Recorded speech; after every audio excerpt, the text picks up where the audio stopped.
JKC खबर अब तक में आप सभी का स्वागत है। मैं हूं आपके साथ नीरू शर्मा। खबर अब तक में आगे बढ़ने से पहले आइए नजर डालते हैं इस वक्त की प्रमुख सुर्खियों पर। जम्मू के जीवल चौक में पेश आया एक हादसा। कुछ संदिग्धों द्वारा एक युवक की गोली मार कर हत्या।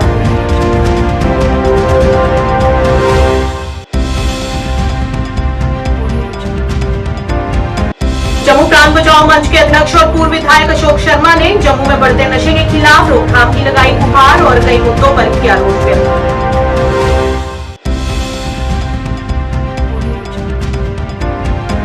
भाजपा के वरिष्ठ नेता और प्रवक्ता अल्ताफ ठाकुर ने जमकर की उमर अब्दुल्ला की आलोचना। कहा, चुनाव पूर्व किए गए सभी वादे रहे विफल। आईजीपी कश्मीर विधि कुमार विरदी ने बताया कि सुरक्षा बलों और आतंकवादियों के बीच मुठभेड़ हुई खत्म और गणतंत्र दिवस समारोह के लिए सुरक्षित माहौल सुनिश्चित करने की तैयारियां जोरों पर।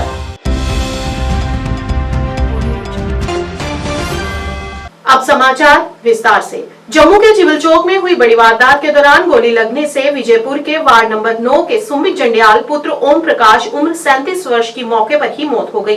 कानूनी औपचारिकताओं के लिए उन्हें जीएमसी जम्मू में लाया गया, जहां पर शव को पोस्टमार्टम के लिए शवगृह में स्थानांतरित किया गया। इस मामले की छानबीन के लिए पुलिस स्टेशन नवाबाद को सूचित किया गया है।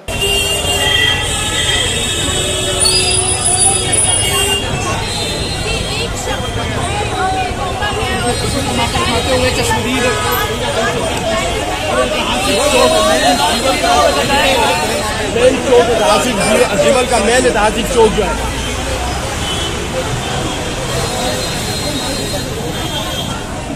जीवल का मेन ऐतिहासिक चौक, जहाँ पर ऐसे तो नवाबाद की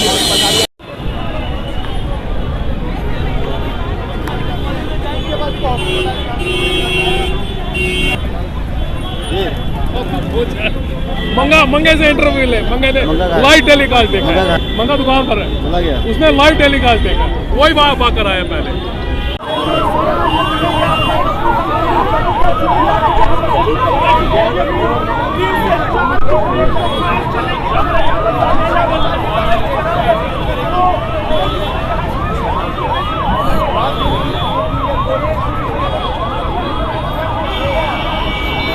तो यही सुनाई दिया कि भाई फायर हुआ एक व्यक्ति पे, रेड कलर की थार थी। जिन्होंने यही देखा कि यहाँ पर एक लाल कलर की थार थी, पीछे ई रिक्शा था जो गिर चुका था और व्यक्ति था जो उसमें अपनी सांसें ले रहा था। जब पूरी बात का पता चला तो पता लगा कि इन पर जो है फायर हुआ है। ई रिक्शा वाले ने किया, किसने किया? अब वो मुझे पता नहीं है किसने किया, बट जब मैं यहाँ पर पहुंचा वो बताया ये भी जा रहा कि जिन्होंने फायर किया वो फरार हो गए। ई रिक्शा उल्टा हुआ था कि? अब जब मैं यहाँ पर पहुंचा, ई रिक्शा पहले ही टेढ़ा था और थार गाड़ी खड़ी थी जिसमें व्यक्ति था वो सांस ले रहा था और पुलिस भी मौके पर पहुंच चुके थे और उस व्यक्ति को जो अस्पताल ले जाया गया। वो लोगों का तो मुझे पता नहीं कितने लोग थे, इतना मेरे को कोई आइडिया नहीं। क्या पता कहाँ से आए थे सर, वो तो हमें पता नहीं। इतना पता हो तो फिर और क्या चाहिए। 6-7 राउंड बजे हैं। हाँ, थार वाले को लगी है, शायद एक्सपायर हो गया। तो जो लड़के थे वो कितने थे, बाइक पे थे, कितने थे? 3 लड़के थे वो, किस गाड़ी में? स्कूटी पे थे वो, पैदल थे। यहाँ से भागे, आगे किसी की स्कूटी छीनी है उन्होंने शायद से, भागे वहाँ से। थार वाले को गोली मारी? थार वाला मार दिया है शायद। वहाँ पे थार थी, उस पे आ रहा था वो, तो थार में आ रहा था। उसको हाँ, एक तो चेस्ट पे लगी हुई है, एक तो इसको सर पे लगी हुई अच्छा, वो अपनी गाड़ी थार हाँ, लाल कलर की थार, नंबर JK 21G0770। क्या दोबारा फिर हमें बताएंगे? JK 21G0770 सांबा की गाड़ी थी। सांबा की गाड़ी थी। हाँ जी, जिसमें वो बंदा बैठा जिसको गोली लगी है, उसका नंबर है JK 21G0770। जो लड़का जिसको मारी है वो किस पे था? वो पता नहीं, वो नहीं हमें पता। कितने लोग लेके कौन गया उसको? मौके पे वो यहाँ से लेके गए हैं, वो पुलिस वाले लेके गए हैं शायद से। हाँ, और अभी GM जिसको से। पकड़ा है वो उन्हें पता चला जिसको पकड़ के? अभी पता नहीं, उसका नहीं पता हमें। इसको पकड़ के गाड़ी लेके थी गए रेड कलर रेड कलर की। और एक ही उसमें हाँ, एक ही सवार था जिसको गोली बची। क्या कहेंगे, जम्मू में इस तरह के हालात बनते जा रहे हैं कि दिन दिहाड़े जो है गोली जो चलाई जा रही है? कुछ दिन पहले भी न्यू क्लास में ऐसा मामला देखने को मिला था। जी मैम, हाँ जब पड़ गया वहाँ से आई, वो जूं ही आई क्या कहते हैं, तो तब तक सामने 2-3 बुलेट्स की आवाज़ आई। उस बंदे को यहाँ पे गोली लगी है, तो अब वो उसको खून निकला है मुंह से, नाक से, तो अभी वो क्या कहते हैं, फिर उसके बाद शिफ्ट करके उसको लेके कितने राउंड गोलियां चली आपने? तो मुझे सुनाई दी 2-3 बुलेट्स की आवाज़। वो पैदल थे या किसी स्कूटी? वो नहीं पता मुझे, वो गाड़ी के सामने आप थे तो वो हाइट था, मतलब मुझे सामने दिखाई नहीं दिया किस तरह चलाई। आपने सामने देखा? हाँ मुझे सामने देखा मैंने वहाँ पे। थार किस कलर की थी? थार रेड कलर की थी। नंबर नंबर वगैरह नहीं पता सर, नंबर वगैरह नहीं पता, नंबर का नहीं पता, सिर्फ देखा कि फायर बुलेट की आवाज़ सुनाई दी है। फायर की आवाज़? हाँ 2-3 बुलेट आवाज़ सुनाई दी।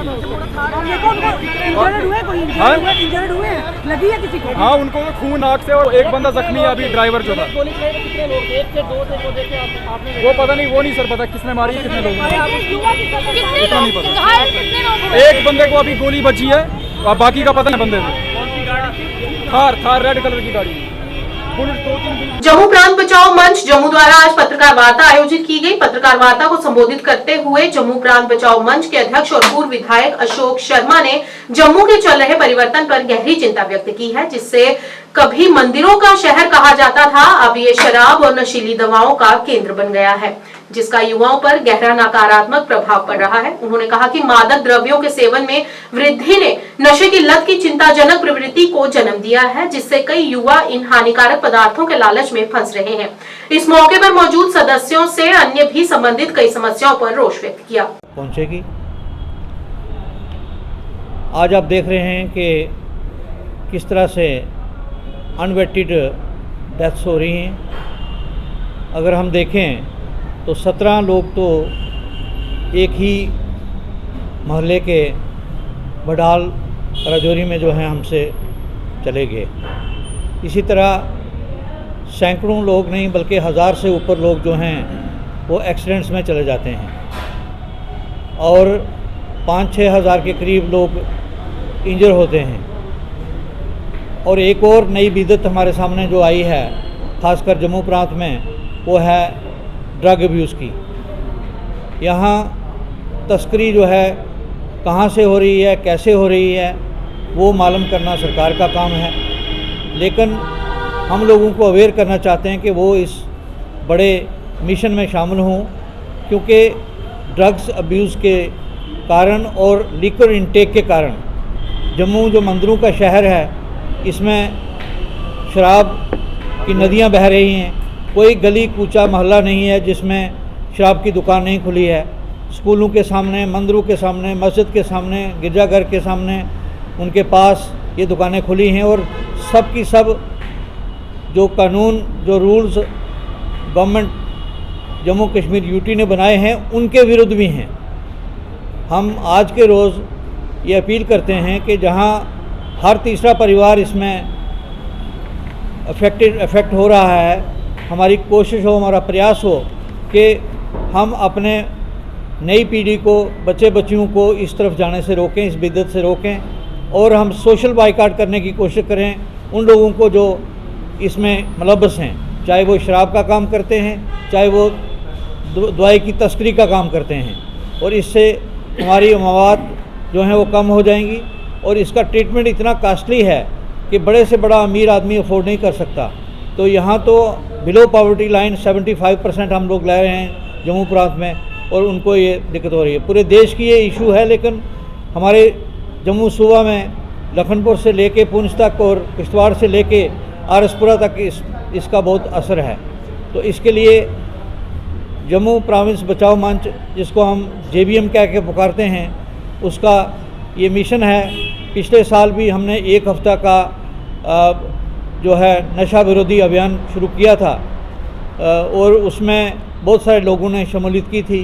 हम उन तमाम लोगों का भी शुक्रिया अदा करते हैं जिन्होंने इस अभियान में उस वक्त शामिल हुए, और सरकार के उन अफसर साहिबान का जिन्होंने हमें कोऑपरेट किया। बीजेपी प्रवक्ता अल्ताफ ठाकुर ने कहा कि उमर सरकार पूरी तरह से फेल हो गई है। यहाँ विकास के जो भी बड़े बड़े वादे किए गए थे वे पूरे नहीं हो रहे हैं।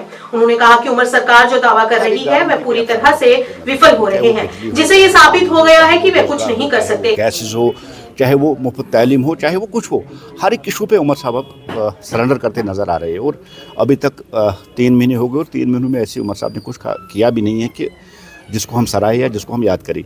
अब उमर साहब का पंचायत इलेक्शन पे इस तरह से सरेंडर करना शायद उमर साहब लोगों का मूड भांप चुका है। जिस तरह उन्होंने केजरीवाल स्टाइल में यहाँ वादे किए थे और कोई वादा आज तक पूरा नहीं हुआ, और लोगों का मूड भांपते हुए उमर साहब को शायद हार दिख रही है, इसलिए वो इलेक्शन से भाग रहे। जबकि उनके सामने प्रधानमंत्री जी ने कहा कि स्टेटहुड मिल जाएगा, मौजूद वक्त पे मिल जाएगा। एक बार नहीं, 5 बार कहा उन्होंने। कश्मीर की सरजमीन पे आके कहा, और हम ये मान के चलते हैं कि स्टेटहुड मिल जाएगा। जब तक स्टेटहुड होता तब तक तो डेवलपमेंट रुकनी नहीं चाहिए। जिस तरह से सेंटर के जरिए हज़ारों करोड़ रुपए की फंडिंग यहाँ म्यूनसिपल और पंचायत राज इलेक्शन के लिए आती है, वो रुकनी नहीं चाहिए। इलेक्शन होनी चाहिए मौजूद टाइम पे, ताकि जो ड्यू टाइम हुआ है इलेक्शन होनी चाहिए, ताकि यहाँ की जो डेवलपमेंट हो, यहाँ का विकास हो, वो कंटिन्यू रहे, और डेवलपमेंट रुकनी नहीं चाहिए। है कहीं कुछ गलत हुआ है, अगर जब मुफ्ती साहब कह रही है तो उनके पास कोई ऐसा सबूत भी होगा या कुछ लोग उनसे मिले होंगे। अगर टेली कम्युनिकेशन लिस्ट में ऐसी डाली हुई है तो उमर साहब को चाहिए अपने वर्ड, जो उन्होंने कहा कि ट्रांसपेरेंसी और अकाउंटेबिलिटी मेरी गवर्नमेंट की प्रायोरिटी रहे, उनको एक कमीशन बैठा के इस पर तहकीकात करनी चाहिए। अगर ऐसा कुछ लगता है तो इस कैंसर को लिस्ट करके जो एलिजिबल कैंडिडेट्स है उनको इंसाफ फराहम करना चाहिए। एक और तौर पे भी आपका कहना वक्तन फवक्तन ये है कि स्टेटहुड अपने टाइम पे मिलेगा, जहाँ पे नेशनल कॉन्फ्रेंस उमर अब्दुल्ला ने कहा कि वो शायद अभी एतराज़ करते हैं तब तक जब तक स्टेटहुड ना मिले इलेक्शंस पे जो यहाँ पे होने वाले। लेकिन आपका मौक़िफ़, आपकी पार्टी ही कहती है कि स्टेटहुड मिलेगा, लेकिन आप थोड़ा सा अगर पहल करेंगे यहाँ से भी स्टेटहुड। देखिए, बार बार देश के गृह मंत्री ने ऑन द फ्लोर भी कहा है, प्रधानमंत्री ने एक बार नहीं 5 बार कश्मीर आके कहा कि मौजूद वक्त पे स्टेटहुड मिल जाएगा। अब जो गारंटियाँ उमर साहब ने दी है लोगों को, जिस तरह से बिजली, पानी, नौकरी, गैस, उमर साहब अभी नाकाम हुए उसमें कुछ करने के लिए, इसलिए उन गारंटियों से लोगों का अटेंशन डाइवर्ट करने के लिए बार बार स्टेटहुड का राग अलाप रही है। स्टेटहुड मिलना है, मिल जाएगा। और ऐसा लगता है कि जैसे उमर साहब को कंधे पे लाना है, इसलिए सारी कामें छोड़ के वो स्टेटहुड लाएंगे। साहब, गवर्नमेंट ने कहा है, गवर्नमेंट ऑफ इंडिया ने कहा, प्रधानमंत्री जी ने कहा है, देश के गृह मंत्री ने कहा कि मौजूद वक्त पर स्टेटहुड मिल जाएगा, और हमें यकीन के साथ ही कहेंगे कि जम्मू कश्मीर को स्टेटहुड मिल जाएगा। लेकिन तब तक यहाँ डेवलपमेंट वर्क जो है वो रुकनी नहीं चाहिए। एक ऐसे सीएम उमर साहब को बहुत बड़ा मैंडेट मिला है लोगों की तरफ से, लोगों की काम होनी चाहिए, डेवलपमेंट रुकनी नहीं चाहिए। इस बीच नेशनल कॉन्फ्रेंस के प्रवक्ता इमरान अबीडार ने कहा कि हमने कोई बयान जारी नहीं किया है जिसमें हमने कहा हो कि यहाँ राज्य का दर्जा बहाल होने तक पंचायत चुनाव नहीं होंगे। उन्होंने कहा कि राज्य का दर्जा बहाल होने पर सभी समस्याएं हल हो जाएंगी। ऐसा कोई स्टेटमेंट नहीं आया है। हाँ, एक न्यूज़पेपर में एक रिपोर्ट आई है जिन्होंने कोट किया है गवर्नमेंट सोर्सेज को कि ऐसा नहीं होगा। देखिए, मैं फिर से वही बात दोहराऊंगा कि जो गवर्नमेंट सोर्सेज अगर डायरेक्टली किसी गवर्नमेंट की रिस्पॉन्सिबल इंसान ने बोला होगा तो मैं मानता हूँ। ऐसा आज सोशल मीडिया का ज़माना है, कोई कुछ भी लिख देता है, दैट डजंट मीन कि वो पार्टी पॉलिसी है। बाकी गवर्नमेंट कमिटेड है यहाँ पे एम्पावर करना जो ग्रास रूट इंस्टीट्यूशंस है, जिसमें सरपंच है, जिसमें पंच है, जिसमें ULBs हैं। इनको अगर आप एम्पावर नहीं करेंगे तो सही मानों में डेमोक्रेसी नहीं होगी। तो इंशाल्लाह वो भी जल्द से जल्द होगा। 73rd और 74th अमेंडमेंट हो गया है। बट आपको ये भी इस चीज़ का भी एहसास होगा कि इस टाइम पे जो सरकार भी बनी है, कितने चैलेंजेस है सर। सरकमस्टेंसेस देखिए क्या है। इस टाइम पे एक बहुत बड़ा इशू है जो रिस्ट्रिक्शन ऑफ स्टेटहुड है। तो हम चाहते हैं कि वो इंस्टीट्यूशंस भी पूरे पावर से काम करें। जब तक स्टेटहुड नहीं होगा तो उन इंस्टीट्यूशंस में भी क्या पावर होगा। तो ये इस टाइम पे एक कलेक्टिव फाइट है सब के लिए, चाहे जम्मू के हो, कश्मीर के हो, कि पहले हमको अपना हक मिलेगा और उस हक के लिए हम इस टाइम पे जदोजहद करें, और उमर साहब भी उसके लिए इस टाइम पे जदोजहद करें। क्या इस बात को आप सही भी नहीं मानते हैं अगर उमर अब्दुल्ला का इस तरह का स्टेटमेंट भी होगा? क्योंकि जहाँ पे नेशनल कॉन्फ्रेंस ने कुछ वादे किए और उन वादों में रुकावट पैदा हो जाती है बिकॉज ऑफ स्टेटहुड, तो आप इस बात को मानते हैं कि एक रुकावट बनी हुई है जिसकी वजह से अगर उमर अब्दुल्ला ये दावा भी करेंगे तो कुछ गलत नहीं? मैं उस पर तो नहीं बोलूँगा अगर उनने दावा किया, बट उनका कोई ऐसा दावा नहीं है, नहीं उनने ऐसा कोई स्टेटमेंट दिया है। बट आपकी बात बिल्कुल सही है कि जो इसीलिए इस टाइम पे नेशनल कॉन्फ्रेंस इतनी दौड़ धूप क्यों कर रही है, हम इतनी कोशिशें क्यों कर रहे हैं। देखिए, स्टेटहुड का फ़ायदा सिर्फ सरकार को नहीं है, स्टेटहुड का फ़ायदा अल्टीमेटली लोगों को आएगा। कश्मीर जोन के पुलिस महानिरीक्षक विधि कुमार बिरदी ने आज कहा कि उत्तरी कश्मीर के सोपोर के जालोरा इलाके में गुजरपति में सुरक्षा बलों और आतंकवादियों के बीच मुठभेड़ खत्म हो गई है। उन्होंने बताया कि संदिग्ध गतिविधियों के बारे में सूचना मिलने पर ऑपरेशन की शुरुआत हुई थी। आईजीपी कश्मीर ने आगे कहा कि सेना का एक जवान शुरू में घायल हो गया, जिसने बाद में उपचार के दौरान दम तोड़ दिया। इस मौके पर पुलिस महानिरीक्षक कश्मीर ने कहा कि गणतंत्र दिवस समारोह के लिए शांतिपूर्ण और सुरक्षित माहौल सुनिश्चित करने के लिए पूरे क्षेत्र में बहुस्तरीय सुरक्षा व्यवस्था की गई है। बढ़ती निगरानी, चौकियों और अतिरिक्त सुरक्षा बलों की तैनाती सहित व्यापक उपायों का उद्देश्य समारोह के दौरान कानून और व्यवस्था बनाए रखना है।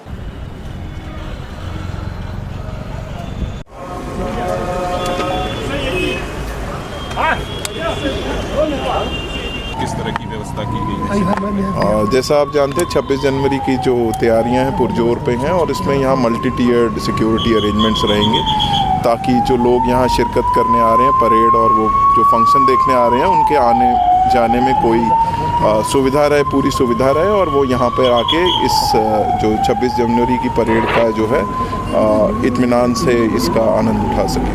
क्या सर कई में भी मुठभेड़ हुई, उस हवाले से थोड़ा सा जानना चाहेंगे? वो ऑपरेशन कल जो था सुरक्षा बलों को कुछ जानकारी थी और वहाँ पे उसी असना में एक हाइट जो है उसको भी बस्ट किया गया। उस दौरान अंदर से कुछ गोलीबारी हुई थी तो जिसमें एक जवान शदीद तौर पे जख्मी हो गया था और बाद में उसने शहादत प्राप्त कर ली थी। तो वो ऑपरेशन काफ़ी देर चला, अब वो इख्तितामी उसमें होके उसका इख्तिताम हो गया उस ऑपरेशन का। चलो, थैंक यू। प्रभु श्री राम जी की अयोध्या में प्राण प्रतिष्ठा को लेकर 1 साल हो जाएगा। पिछले साल एक बड़ी दिवाली की तरह यह दिन मनाया गया था। इस बार स्थानीय दुकानदारों को काफी उम्मीद है कि पिछली बार से भी ज्यादा काम होगा। दुकानदारों ने जितने भी झंडे पिछले साल लगाए थे उससे कहीं ज्यादा मंगवाकर इस वर्ष रख लिए हैं। उन्होंने उम्मीद है कि पिछली बार से ज्यादा इस बार अधिक झंडे लगेंगे और उन्होंने सभी देशवासियों से बिना जाति धर्म भेदभाव के सभी को यह दिन मनाने को कहा।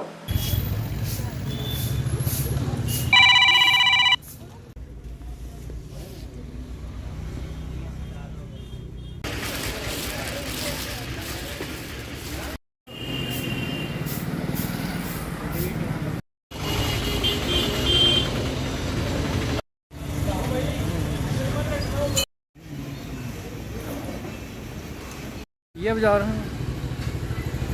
हैं जश्न, तो हमें भी लगता है इस बार उससे ज़्यादा जश्न होना चाहिए। तो हमने भी मार्केट में सर पिछले साल ऐसा हुआ था कि हम काफ़ी बंदों को मतलब कि कितने मतलब कि वो गए थे, कोई ज़्यादा खुश नहीं हुए, जिनको मिले नहीं झंडे जो अपने छत में लगाना चाहते थे प्रभु श्री राम का झंडा।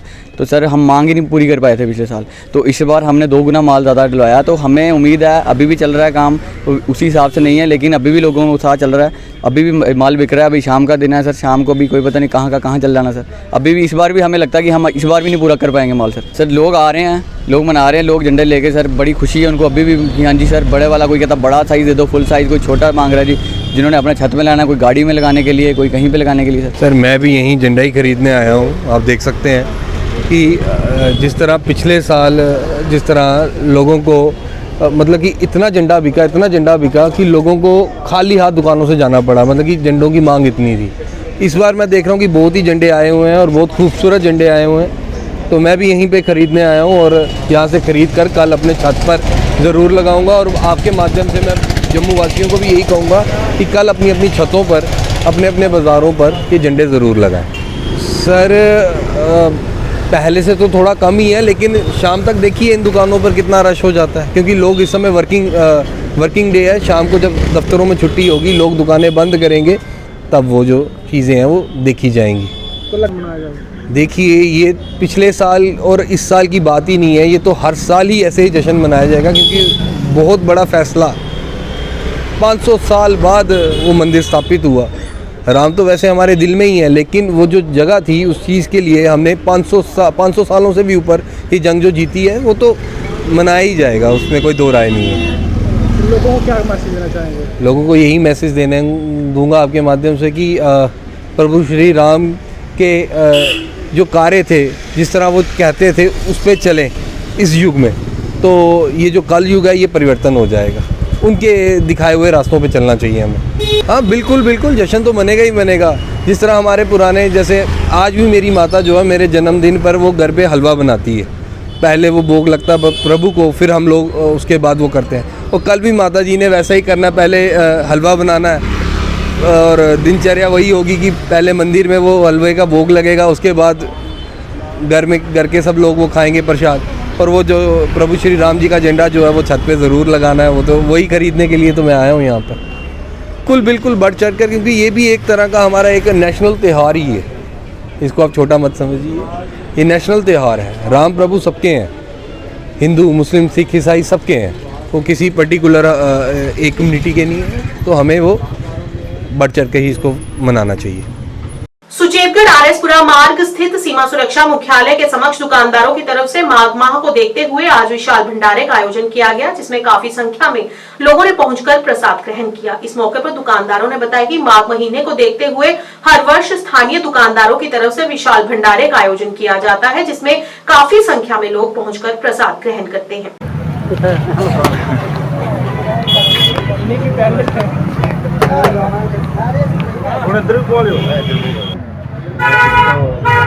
हम हर साल माघ महीने में एक दिन इधर लंगर लगाते हैं।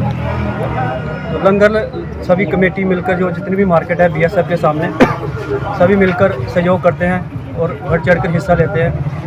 तो ये माघ महीने का एक महत्व है कि इस महीने जो भी दान करता है सबसे ज़्यादा स्नान दान, और इसका बहुत बड़ा महत्व है।